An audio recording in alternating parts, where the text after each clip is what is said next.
ଆପଣମାନଙ୍କୁ ସ୍ୱାଗତ। ଆଜିର ଏହି ଏକ୍ସପ୍ଲେନରରେ ଆମେ ଆଲୋଚନା କରିବା ଏକ ସମ୍ପୂର୍ଣ୍ଣ ସାଇଣ୍ଟିଫିକ୍ ଆଉ ପ୍ରଫିଟେବଲ୍ କମର୍ସିଆଲ ଛେଳି ଫାର୍ମ କେମିତି ପ୍ରତିଷ୍ଠା କରାଯିବ ତାର ପୂରା ବ୍ଲୁ ପ୍ରିଣ୍ଟ ଉପରେ। ବିନା କୌଣସି ଡେରି କରି ଆସନ୍ତୁ ସିଧାସଳଖ ଆରମ୍ଭ କରିବା। ଆପଣ ଜାଣି ଆଶ୍ଚର୍ଯ୍ୟ ହେବେ, ଆମ ସର୍ବଶେଷ ପଶୁ ସମ୍ପଦ ଗଣନା ଅନୁଯାୟୀ ଭାରତରେ ଏବେ ପ୍ରାୟ 148.88 ନିୟୁତ ଛେଳି ଅଛନ୍ତି। ଏହା କେବଳ ଗୋଟେ ବିରାଟ ସଂଖ୍ୟା ନୁହେଁ, ବରଂ ଏହା ଦର୍ଶାଉଛି ଯେ ଏହି ବିଜନେସରେ କେତେ ବଡ଼ ଆର୍ଥିକ ସମ୍ଭାବନା ଲୁଚି ରହିଛି ଆଉ କେତେ ଲୋକ ଏହା ଉପରେ ନିର୍ଭର କରୁଛନ୍ତି। ଆଜି ଆମେ ଏହି 5ଟି ମୁଖ୍ୟ ପ୍ରସଙ୍ଗ ଉପରେ ନଜର ପକାଇବା। ସରକାରୀ ସହାୟତାରୁ ଆରମ୍ଭ କରି ଘର ବା ଗୋଠ ପରିଚାଳନା, ବର୍ଷସାରା ଘାସ ଚାଷ, ଟିକାକରଣ ଏବଂ ଶେଷରେ 105 ଛେଳିଙ୍କ ପୂରା ଇକୋନୋମିକ୍ସ ବା ଫାଇନାନ୍ସିଆଲ ହିସାବ ଆମେ ଦେଖିବା। ତେବେ ଚାଲନ୍ତୁ ପ୍ରଥମ ବିଭାଗକୁ ଯିବା, ସରକାରୀ ସହାୟତା ଏବଂ ଛେଳିଙ୍କର ଉନ୍ନତ ପ୍ରଜାତି। ଏହା ହେଉଛି ଆମ ଫାର୍ମର ମୂଳଦୁଆ। ଯଦି ଆପଣ ନୂଆ କରି ଫାର୍ମ ଆରମ୍ଭ କରୁଛନ୍ତି, ତେବେ ରାଷ୍ଟ୍ରୀୟ ପଶୁ ସମ୍ପଦ ମିଶନ ବା NLM ବିଷୟରେ ଜାଣିବା ନିହାତି ଦରକାର। ଏହା ମୁଖ୍ୟତଃ 3ଟି ଜିନିଷ ଉପରେ ଫୋକସ୍ କରେ: ଉନ୍ନତ ପ୍ରଜାତିର ବିକାଶ, ଗୋଖାଦ୍ୟ ଉତ୍ପାଦନ ଏବଂ ପଶୁ ବୀମା। ଏହି ସରକାରୀ ସବସିଡିଗୁଡ଼ିକ ଆପଣଙ୍କର ପ୍ରାରମ୍ଭିକ ଖର୍ଚ୍ଚକୁ ବହୁତ ମାତ୍ରାରେ କମାଇଦେବ। ଆଉ ଏହି ମ୍ୟାପ୍ଟିକୁ ଟିକେ ଦେଖନ୍ତୁ। ଭାରତର ବିଭିନ୍ନ ପାଣିପାଗ ଅନୁସାରେ କେଉଁ ଅଞ୍ଚଳ ପାଇଁ କେଉଁ ଦେଶୀ ପ୍ରଜାତି ସବୁଠୁ ଭଲ ତାହା ଏଠାରେ ସ୍ପଷ୍ଟ ଦେଖାଯାଉଛି। ନିଜ ଅଞ୍ଚଳର ଜଳବାୟୁ ପାଇଁ ସଠିକ୍ ପ୍ରଜାତି ବାଛିବା ହିଁ ସଫଳତାର ପ୍ରଥମ ସିକ୍ରେଟ୍। ପ୍ରାରମ୍ଭିକ ଯୋଜନା ପରେ ଏବେ ଆସନ୍ତୁ ଦ୍ୱିତୀୟ ଭାଗକୁ, ଫାର୍ମର ଘର ନିର୍ମାଣ ବା ହାଉସିଂ ଏବଂ ପ୍ରଜନନ ପରିଚାଳନା। ଆମେ ଏକ ବୈଜ୍ଞାନିକ ଉପାୟରେ ମିନି ଗୁଠ ବା ଡାଲ କିପରି ତିଆରି କରିବା, ତାର ମାପ ଏକଦମ ସଠିକ୍ ହେବା ଦରକାର। ଲମ୍ବ 20 ଫୁଟ ଆଉ ପ୍ରସ୍ଥ 2 ଫୁଟ, ମାନେ ମୋଟ 240 ସ୍କୋୟାର ଫୁଟ ଜାଗା ରହିବ। ଆଉ ସବୁଠୁ ଇମ୍ପୋର୍ଟାଣ୍ଟ କଥା ହେଲା, ସଂକ୍ରମଣରୁ ବଞ୍ଚିବା ପାଇଁ ତଳୁ ଠିକ୍ 2.5 ଫୁଟ ଉପରେ କାଠପଟା ବା ସ୍ଲାଟ୍ ଚଟାଣ ତିଆରି କରିବେ। ଖାଲି ସେତିକି ନୁହେଁ, ଗୋଟ ବା ଡାଲ ଭିତରେ ଭଲ ପବନ ଚଳାଚଳ ବା ଭେଣ୍ଟିଲେସନ୍ ରହିବା ଏକଦମ ଜରୁରୀ। ଏହାଦ୍ୱାରା ଛେଳିଙ୍କର ଶ୍ୱାସକ୍ରିୟା ଜନିତ ରୋଗ ହେବାର ଚାନ୍ସ ବହୁତ କମିଯାଏ। ଆଉ ହଁ, ଗୋଡ଼ ଖସି ଦୁର୍ଘଟଣା ନ ହେବା ପାଇଁ ଚଟାଣ ଯେମିତି ବିଲକୁଲ ଖସଡ଼ା ନ ରହେ, ସେଥିପ୍ରତି ବି ନିଶ୍ଚୟ ଧ୍ୟାନ ଦେବେ। ବର୍ତ୍ତମାନ ବ୍ରିଡିଂ କଥା ଉଠାଇଲେ, ମାଇ ଛେଳି କେବେ ଗରମ ବା ହିଟ୍କୁ ଆସୁଛି ତାହା ଜାଣିବା ବହୁତ ଦରକାରୀ। ବାରମ୍ବାର ବୋବାଇବା, ଛଟପଟ ହେବା କିମ୍ବା ହଠାତ୍ କ୍ଷୀର କମିଯିବା ଭଳି ଏହି 9ଟି ମୁଖ୍ୟ ଲକ୍ଷଣ ଉପରେ ଆପଣଙ୍କ ନଜର ରଖିବାକୁ ପଡ଼ିବ, ଯାହାଦ୍ୱାରା ଆପଣଙ୍କ ଫାର୍ମ ଜଲ୍ଦି ବଢ଼ିପାରିବ। ତୃତୀୟ ପ୍ରସଙ୍ଗ ହେଉଛି ବର୍ଷସାରା ଗୋଖାଦ୍ୟର ପରିଚାଳନା।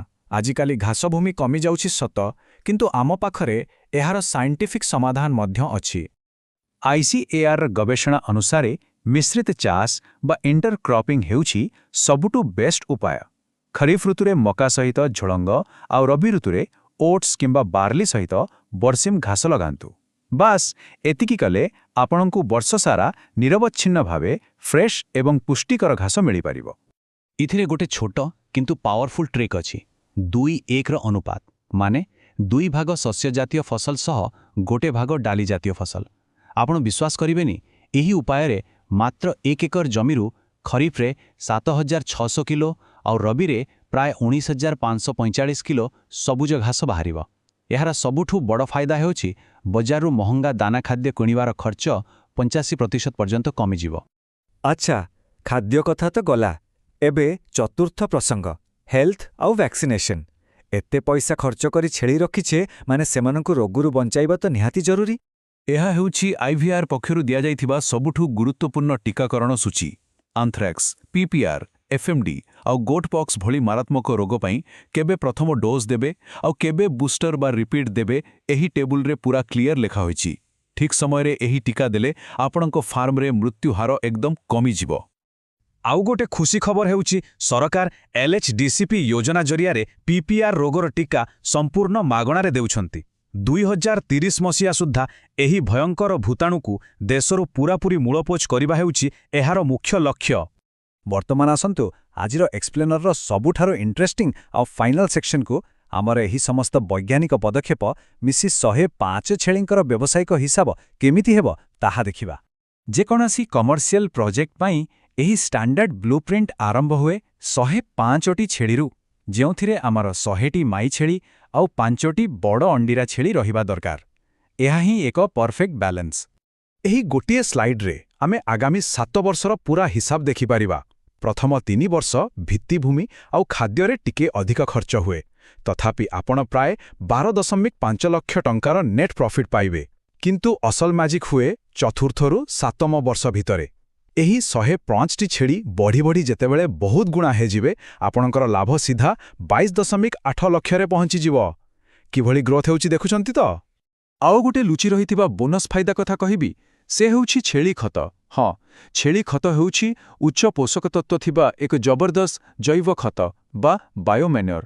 ଏହାଦ୍ୱାରା ନା କେବଳ ମାଟିର ଉର୍ବରତା ବଢ଼ିବ, ବରଂ ଆପଣଙ୍କ ଫାର୍ମର ଘାସ ଚାଷ ଖର୍ଚ୍ଚ ବି ଏକଦମ କମିଯିବ। ଅର୍ଥାତ୍ ଖର୍ଚ୍ଚ କମ୍ ଆଉ ଲାଭ ଅଧିକ। ତେବେ ଶେଷରେ ଟିକେ ଭାବନ୍ତୁ ତ, ଯେତେବେଳେ ବୈଜ୍ଞାନିକ ଫାର୍ମ ପରିଚାଳନା ଆଉ ସରକାରୀ ଯୋଜନାର ଏହିଭଳି ଏକ ସୁନ୍ଦର ସମନ୍ୱୟ ଘଟିବ, ତାହା କେବଳ ଆପଣଙ୍କ ବ୍ୟବସାୟ ନୁହେଁ, ବରଂ ଭବିଷ୍ୟତରେ ବିଶ୍ୱସ୍ତରୀୟ କୃଷି ଅର୍ଥନୀତିକୁ କେମିତି ବଦଳାଇ ଦେଇପାରିବ, ଏହା ଉପରେ ନିଶ୍ଚୟ ଚିନ୍ତା କରିବେ।